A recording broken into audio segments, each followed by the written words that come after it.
오늘 본문은 주로 예루살렘에 거주한 레위 사람들의 이야기 또 그리고 성문지기 19절에 나오고요. 그 다음에 느디님 사람, 느디님 사람은 이전에 포로들로서 성전에 바쳐진 자들입니다. 이 사람들이 나무도 패고 물도 깃고 이러면서 성전에 허드렛 일을 하던 그 여호수아 때로부터 그렇게 해오던 사람들이죠.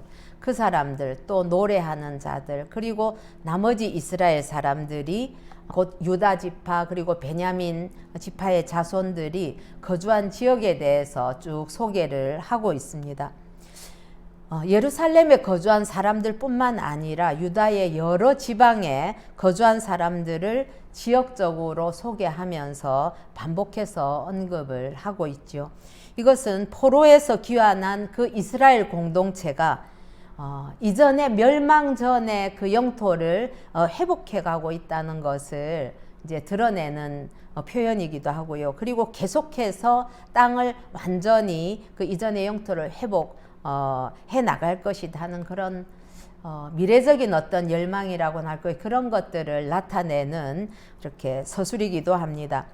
성경은 이스라엘의 이 회복의 과정을 써내려가면서 그 초점을 지도자들이라든지 아니면 권력자들이라든지 그런 사람들의 중심으로만 언급을 하지 않습니다. 하나님을 섬기는 신앙 공동체 그 관점에서 요목조목 빠짐없이 구성원들을 기술하고 있는 것을 보게 되지요. 아마도 다른 일반 역사의 이야기들은 보면은 주로 실력자나 권세가 있는 사람 그런 사람들을 중심으로 기술을 하게 될 것입니다. 그런데 성경은 그렇지 않습니다. 성경의 관점은 언제나 하나님을 섬기는 그 신앙 공동체. 그래서 다른 어떤 그 지파들에 대해서는 가문들만 쭉 이야기하고 있다면 지금 성전을 섬기는 이 부분에 대해서는 굉장히 세세하게 표현하고 있는 것을 알 수가 있습니다. 그래서 이 예루살렘의 이주민 목록에는 제사장뿐만 아니라 성전에서 다른 일을 하는 레위인들에 대해서 기록을 하고 또 유다 족속, 베냐민 족속들이 어디에 이제 정착하고 있는지를 오늘 우리 본문에서 기술을 하고 있지요.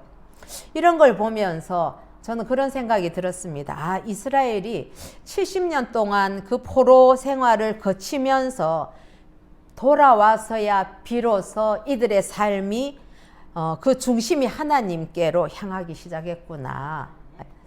여러 가지 우리 앞부분을 살펴볼 때는 많은 그런 우여곡절도 있었고 시행착오도 있었고 그렇지만은 결국 이 이스라엘 민족은 포로로 갔을 때에 신앙이 얼마나 중요한가, 우리가 예배드리던 그 여호와 하나님 계시는 그 성전이 얼마나 중요한가, 그리고 그 여호와 하나님이 우리에게 어떤 분인가 하는 것에 대해서 이들은 더 깊이 깨닫게 되었던 것이죠. 그래서 고난을 통해서 하나님께 더욱 가까이 나오면서 이제 명실공히 우리가 흔히 이야기하는 유대교로서의 어떤 면모를 갖추게 됩니다. 이 모양을 바라보면서 저는 올해 우리가 이 코로나 시대, 이 팬데믹을 지나가지 않았습니까? 우리에게는 참 생소하고도 처음 닥치는 그런 고난의 과정이었는데 이 고난의 과정을 통해서 우리가 얻을 수 있는 것이 바로 이런 것이 아닌가. 하나님 앞에 나오는 것에 얼마나 귀한 것인가, 예배가 얼마나 참 목마른 것인가, 이런 것들을 더 깊이 느끼고 어쩌면 이 시기를 통해서 믿음이 더욱더 더 견고해지는 사람이 있는가 하면 또 때로는 연약한 자들은 믿음에서 또 떨어지는 자들도 있겠지요. 그러나 하나님께서 택하신 백성들을 늘 견실하게 세워주실 줄 믿습니다. 오늘 본문에 성전과 관련된 직임들이 여러 부분들 나타나는데요. 이 말씀은 결국 하나님의 일을 하는 데 있어서는 다양한 사람이 있어야 된다는 것을 우리에게 알려주고 있지요. 그래서 하나님께서는 특별한 신분의 사람, 뭐 제사장, 서기관, 뭐 이런 어떤 종교적인 특별한 위치에 있는 그런 사람들만 아니라 하나님의 모든 백성들, 모든 이스라엘 백성들이 다 하나님을 섬기기를 원하신다 하는 것을 우리가 말씀을 통해서 가슴에 새겨야만 하겠습니다. 오늘도 교회에서 특별한 직분을 맡은 사람만 하나님을 섬겨야 되는 것이 아니지요. 이제 처음 이렇게 신앙생활 하는 분들은 목사나 아이고 당신은 목사니까 아니면 저분은 뭐 장로님이니까 당신은 권사님이니까 열심히 섬기고 또 특별하니까 섬기고 우리는 좀 뒤로 있어야 된다 이렇게 또 생각할 수도 있겠죠. 그러나 그런 것이 아니죠. 누구나 다 하나님 앞에서 택함받은 거룩한 성도인 것이죠. 그렇다면은 그 직분과 무관하게 우리 모두가 우리 주님을 섬기고 높일 그러한 책임이 있는 것입니다. 그렇게 하나님을 섬기는 공동체가 우리 15절에서 18절 말씀에 보니까 예배를 위해서는 다양한 영역의 일들이 필요하다는 것을 알 수가 있습니다. 특별히 레위 사람 중에는 이렇게 시작해서 16절에 보면은 레위 사람의 족장 삽부대와 요사밭이니 그들은 하나님의 전 바깥 일을 맡았고 이렇게 표현합니다. 여기 보니까 하나님의 전 안에서만 일하는 사람이 있는 게 아니라 바깥 일을 맡은 사람도 있다는 걸 알 수 있죠. 게다가 17절에 보면은 참 그 가슴이 좀 뜨거운 직분이 있습니다. 아삽의 증손 삽디의 손자 미가의 아들 마따냐이니 그는 기도할 때에 감사하는 말씀을 인도하는 자가 되었고, 여기 보니까 이 예배 때에 기도할 때 감사하는 말씀을 인도하는 그러한 특별한 직임을 맡은 사람도 있었습니다. 이런 거를 보면은 레위 사람들이 이 명단을 보니까 하나님을 섬기기 위해서 특히 성전에서 그 예배를 섬기기 위해서 아주 다양한 일을 했다는 것을 알 수가 있습니다. 저는 여기에서 이 사람들의 이름이 기록되고 있는 것에 제 마음이 갔습니다. 여러분 그 명단을 하나하나 기록하고 있는 것이죠. 그 이름이 남겨져서 오늘 저와 여러분이 그 이름들을 읽고 있습니다. 지난 수천 년 동안 이 이름이 얼마나 많이 읽혀졌을까요? 그리고 주님 오실 때까지 이 이름이 읽혀질 것입니다. 뿐만 아니라 영원히 하나님 앞에 기록될 것입니다. 제가 이 느헤미야를 쭉 묵상하면서 누구의 손자 벌써 이제 5대 6대 손까지 쫙 이렇게 열거를 하면서 그 가문을 읽어내지 않습니까? 제가 그런 생각을 해봤습니다. 나는 최씨 가문에 속한 사람인데 우리 조상들의 이름이 적혀 있는 족보를 나는 한 번이라도 제대로 읽어봤나? 그런 생각이 들더라고요.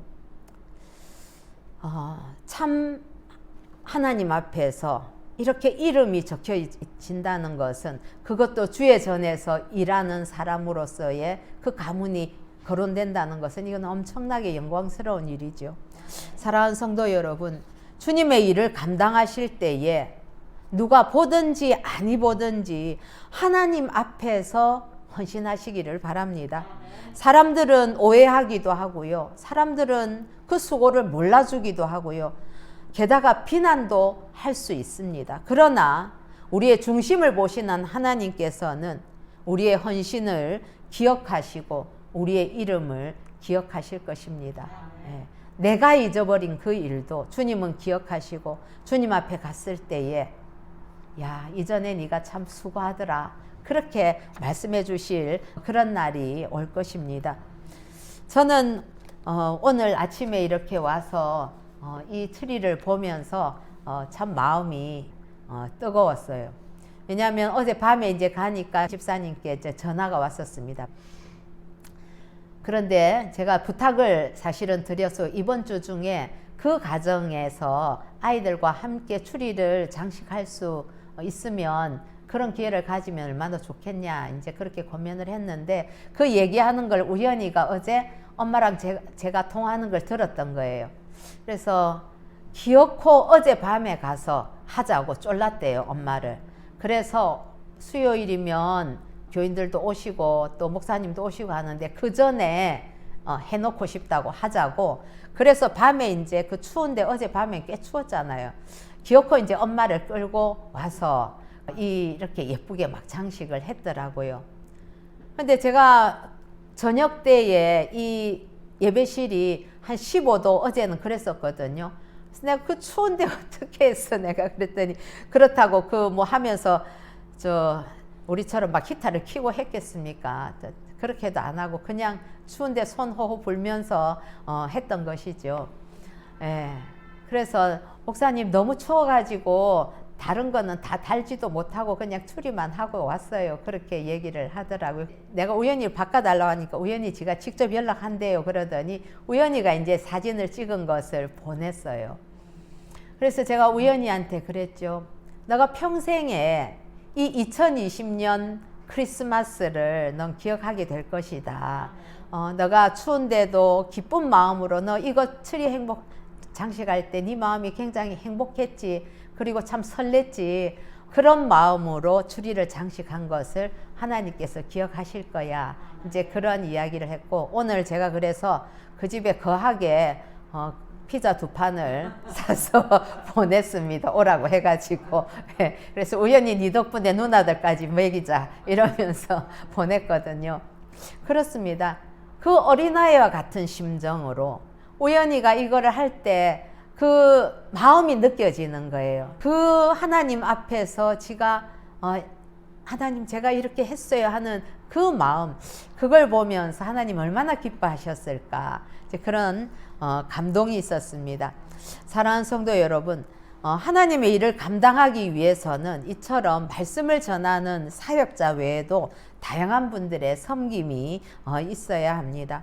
교회가 공동체로서 그래서 하나님을 높이는 예배를 드리기 위해서는 목회자뿐만 아니라 모든 성도가 자신의 영역에서 자신의 일을 잘 감당해야 되는 것이지요. 그래서 지금 이 레위인들이 감당했던 부분들을 오늘 이 현대교회에서는 우리 모두가 다 예배자이기 때문에 그런 일들을 섬겨야 되는 것이죠. 그렇기 때문에 교회 직분에는 높고 낮음이 있을 수가 없습니다. 사람의 신앙 상태에 관계없이 사회적인 신분에 따라서 일을 맡기는 것은 옳지가 않습니다. 교회 안에서는 보면은 그 사람이 사회적인 어떤 신분이 있다고 해서 또 뭐 전문성이 있다고 해서 그렇게 맡겼다가 낭패를 볼 때가 얼마나 많은지 모릅니다. 그래서 교회 안에서 이루어지는 어떤 헌신은 하나님을 높이고 하나님을 예배하는 일에 어떻게 하면 좀 더 하나님을 높이고 예배를 잘 바르게 드릴 수 있을까, 하나님을 기쁘시게 할 수 있을까 하는 관점에서 결정되어져야 한다는 것을 우리는 또 가슴에 새겨야만 되겠습니다.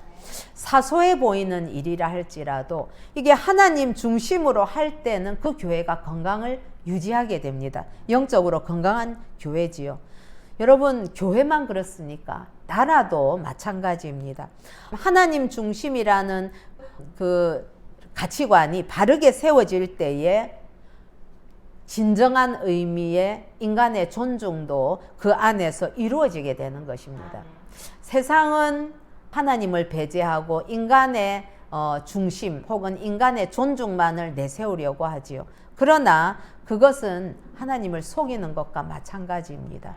겉으로는 하나님을 말할지 모르지만 그 중심에는 완전히 인간 중심주의가 자리 잡고 있는 것이지요. 그러나 하나님 중심을 하는 교회나 나라는 하나님께서 주시는 복을 누리게 됩니다. 이 가치를 지켜가는 것이 바로 인간 중심이라는 그 교만함을 하나님 앞에서 낮추고 하나님의 진정한 권위를 인정하는 그러한 태도가 될 것입니다. 저는 요즘 우리나라든 뭐 아니면 또 미국의 여러 가지 상황이든 세계의 여러 정세를 바라보면서 이전에 하나님 중심이라는 그 단어가 굉장히 우리 자신을 좀 억압하는 것 같고 무언가 좀 속박하는 듯한 느낌이 있었던 것도 저도 사실이었습니다. 젊었을 때는. 그런데 점점 세월이 가면 갈수록 하나님 중심이 되지 아니하고는 이것이 세상이 정말 엉뚱한 방향으로 가고 마는구나. 결국은 사단의 도구로 떨어지게 되는 그러한 결과가 오는구나 하는 것을 바라보면서 이 하나님 중심이 회복되어야만 그곳에 진정한 평화가 있고 진정한 만족이 있고 진정한 행복이 있다 하는 것을 요즘 참 깊이 느끼고 있습니다. 교회도 늘 하나님 중심을 우리가 잃지 않는 그런 새생명교회가 되기를 간절히 소원합니다. 우리 19절에서 24절 같이 한번 교독해서 읽어보시겠습니다. 시작. 성문지기는 악국과 달문과 그 형제이니 모두 172명이며 그 나머지 이스라엘 백성과 제사장과 레위 사람은 유다 모든 성읍에 흩어져 각각 자기 기업에 살았고 느디님 사람은 오벨에 거주하니 시하와 기스바가 그들의 책임자가 되었느니라. 노래하는 자들인 아사프 자손 중 밀가의 현손 마타냐는 첫선 차가의 손자 안니 아들 우스는 예루살렘에 거주하는 레위 사람의 감독이 되어 하나님의 전일을 맡아 다스렸으니 이는 왕의 명령대로 노래하는 자들에게 날마다 할 일을 정해주었기 때문이며 유다의 아들 세라의 자손 곧 무세사벨의 아들 브다히야는 왕의 수하에서 백성의 일을 다스렸느니라. 아멘. 이제 앞부분에 이어서 예루살렘 성전을 지키면서 그 성전에서 노래하던 레위인들의 이름이 나옵니다. 백성들이 다 와서 예루살렘 성전에 와서 예배를 올바로 드리기 위해서는 성전을 지키는 사람들도 있어야 되는 것이지요. 뿐만 아니라 또 성전에서 노래하고 찬양하는 일을 섬기는 그러한 사람들도 있어야만 했습니다. 아마도 이 찬양하는 사람들, 이 사람들 때문에 예루살렘 그 성전에는 항상 하나님을 찬양하는 아름다운 그러한 그 노래가 늘 울려 퍼졌을 것입니다. 물론 그때의 그 찬양이라는 것은 지금 우리들이 부르고 있는 그런 식의 곡조는 아닙니다. 아주 단조로운 그런 거였을 것이다 예상을 하고 있는데요. 여기에서 노래하는 자들이 이렇게 있었다 하는 것을 나타내는 것은 단순히 예배에 음악적인 요소들이 많이 있어야 된다 그런 것을 의미하는 것이 아니라 다윗 시대에 하나님 앞에 예배하는 그러한 모습들이 지금 다시 회복이 되고 있다는 것입니다. 여기에서도 보면은 그 아삽의 이렇게 그 자손들이 하나님 앞에 찬양을 하는 일들을 이제 다시 맞는 것을 보게 되고요.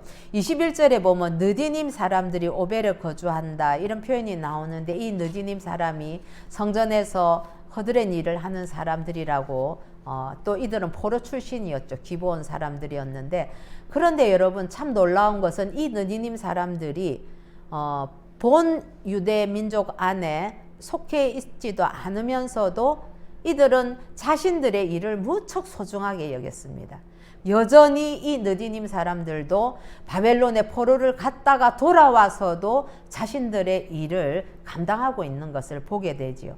하나님께서 그런 것들을 빠뜨리지 않고 이 성경에 기록하고 있는 것을 보면서 참 저는 마음이 뜨거웠습니다.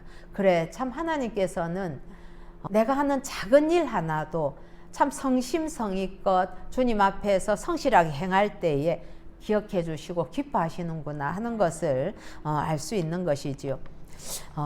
오늘 이렇게 예배의 중요한 요소인 찬양하는 사람들에 대한 이런 기술을 보면서 우리도 포로기 이후에 이렇게 예배가 회복된 것처럼 우리가 드리는 예배도 늘 하나님을 찬양하고 하나님을 높여드리고 영광을 드러내는 것에 초점이 맞춰져야 되겠다는 것이지요.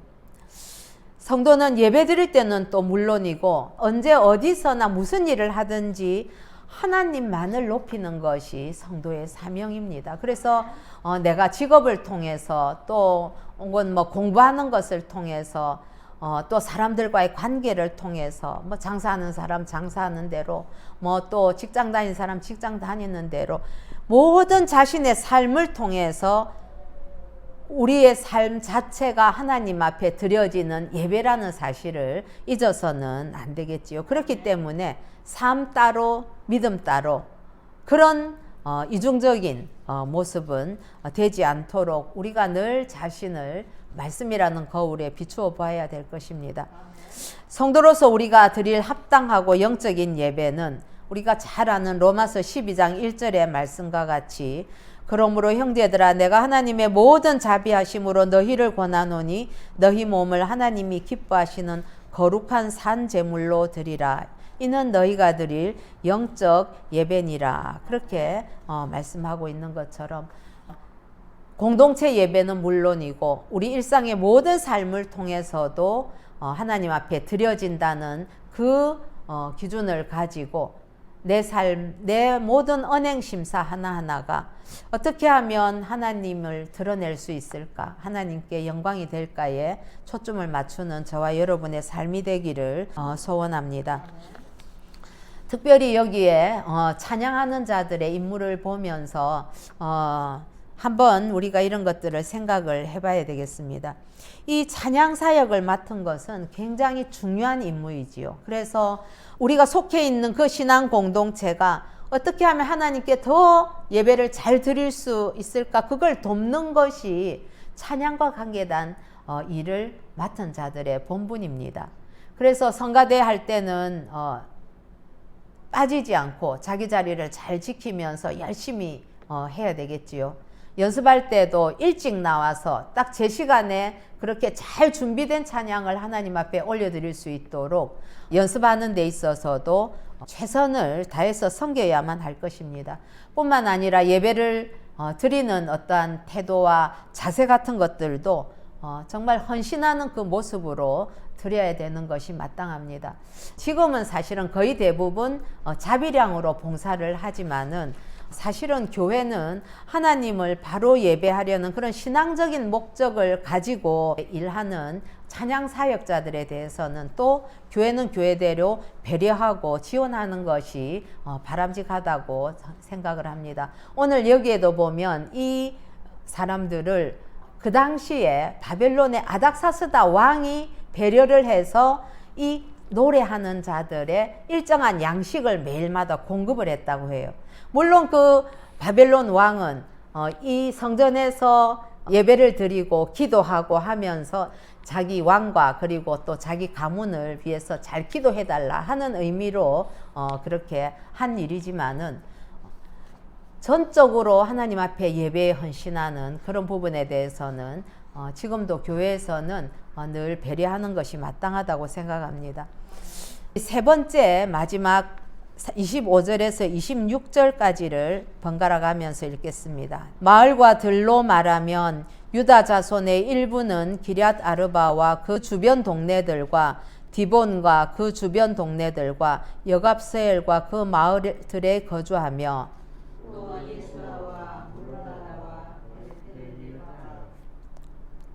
하살 수알과 브엘세바와 그 주변 동네들에 거주하며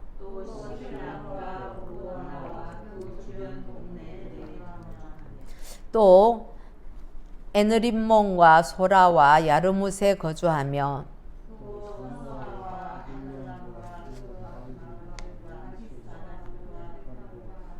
아세가와 그 주변 동네들에 살았으니 그들은 브엘세바에서부터 흰놈의 골짜기까지 장막을 쳤으며 또 베냐민 자손은 게바에서부터 믹마스와 아야와 베델과 그 주변 동네들에 거주하며 아나돗과 높과 아나냐와 하솔과 라마와 깃다임과 하딧과 스보임과 너발락과 로드와 오노와 장인들의 골짜기에 거주하였으며 있던 레위 사람의 일부는 베냐민과 합하였느니라. 아멘. 이제 본문은 예루살렘뿐 아니라 이제 주변 마을들의 백성이 어떻게 정착했는지를 보여주고 있습니다. 다 흩어져 있는 거죠. 여러분 예루살렘 안에 사는 사람만 어디 하나님의 백성이겠습니까? 흩어져 있는 모든 이스라엘 백성들은 다 하나님의 백성이 되는 것이죠. 그렇기 때문에 누구든지 막론하고 하나님의 백성, 하나님의 자녀들은 신분과 관계없이 교역자든 직분자이든 그런 것과 관계없이 모두가 하나님을 예배하는 예배자로 살아야만 할 것입니다. 말씀드린 대로 우리가 모여서 드리는 이 예배뿐만 아니라 우리 일상에서의 모든 삶 자체가 하나님 앞에서 받으실 만한 그러한 예배가 되어야만 하겠지요. 성도는 하나님을 경외하고 복음을 전파하는 이 사명, 이 삶의 목적을 잊어서는 안 될 것입니다. 그래서 특별한 임무를 맡은 사람만 주님의 일을 감당하는 것이 아니라 성도라면 누구나 하나님을 높이고 복음 사역에 헌신해야 하는 그런 의무가 있다는 것을 우리는 기억해야만 하겠습니다. 또한 성도는 예배를 드림에 있어서 그리고 교회를 중심으로 한 신앙생활을 함에 있어서 결코 구경꾼의 자리에 머물러서는 안 됩니다. 신앙생활 할 때는 이처럼 적극적으로 참여를 통해서 그 공동체의 구성원으로 자리를 잡게 되는 거지요. 나는 신앙생활을 얼마 안 했으니까, 또 뭐 나는 직분이 이러니까, 또 나는 뭐 거리가 어떠하니까, 뭐 이런 여러 가지 이유들로서 한 걸음 떼서 구경만 하고 있다면, 그러면 그것은 하나님 앞에 바른 예배자의 태도가 아닐 것입니다. 제가 읽은 예화 중에 어떤 분이 아주 신실하신 분인데 이분이 그 사업을 잘 하시다가 암 선고를 받았대요. 그것도 처음에 암 선고 받고 수술해서 좀 나았는데 처음에 직장암, 뒤에는 이제 폐암 말기를 맞았다고 하더라고요. 그래서 50몇 번째 하여튼 항암 치료를 계속 받고 있는데 항암 치료가 얼마나 고통스러운 겁니까? 그런데 이 성도분께서는 항암 치료를 시작하면서부터 새로운 일을 찾았다고 합니다. 그 일이 무엇이냐면은 그 말기암 환자들을 찾아다니면서 병원 내에서 이제 호스피스 사역을 했다고 해요. 처음에는 말기암 환자들 찾아가면 정말 냉대하고 그러다가 자기가 자기 이렇게 수술 맞은 한 자국을 탁 보여주면 사람들의 마음이 열린다고 하더라고요. 그러면 거기에서 복음을 전하고 그들을 위로하는 그런 사역을 했고, 또 한 가지 이분이 사역을 시작한 것이 장례 예배에 늘 참여해서 유족들을 위로했다고 합니다. 말이 50몇 번이지 그 50몇 번 항암을 치료받는 것은 얼마나 오랜 시간이겠습니까? 그럼에도 불구하고 딱 항암 치료 받는 날 전후로 뭐 한 2, 3일 빼고는 늘 그렇게 장례 예배하는 곳곳마다 딱 정장 다 차려입고 가서 그 유족들을 위로를 했는데 사실은 그게 너무너무 에너지를 많이 빼앗기는 그런 일이지요. 그래서 그 담임 목회자가 이제 교회에서 주일날 만나서 아니 집사님 아직도 그 일을 하고 계십니까? 그러니까 그분이 하시는 말씀이 아직도 이렇게 그 제가 도와야 될 암 환자가 있어서 그런지 또 아니면 제가 위로해야 되는 슬픈 가정이 있어서 그런지 아직 하나님께서 저를 살려주시네요. 그렇게 이야기를 했다고 하더라고요. 그렇다면은 이분이 50몇 해 동안 항암 치료를 받으면서 그렇게 남들을 위로하고 호스피스 사역하고 한 것은 그거는 뭐 억지로 죽지 못해서 한 거는 아닐 것입니다. 이분은 그 일을 통해서 이게 한 사람이라도 내 이 작은 섬김을 통해서 소망을 갖게 되고 주님을 만나게 되고 그 영혼이 구원받게 된다면 그렇다면 내가 살아있는 동안에 내가 할 수 있는 동안은 해야 되지 않나 하는 그러한 믿음을 가지고 하나님 앞에 헌신했을 때에 하나님께서 하나님의 시간 안에서 그처럼 아름다운 마지막 시간들을 보내게 하시는 건지 모르겠습니다. 사랑하는 성도 여러분, 우리 주님은 우리 욕심을 채워주시기 위해서 존재하시는 분은 아니지요.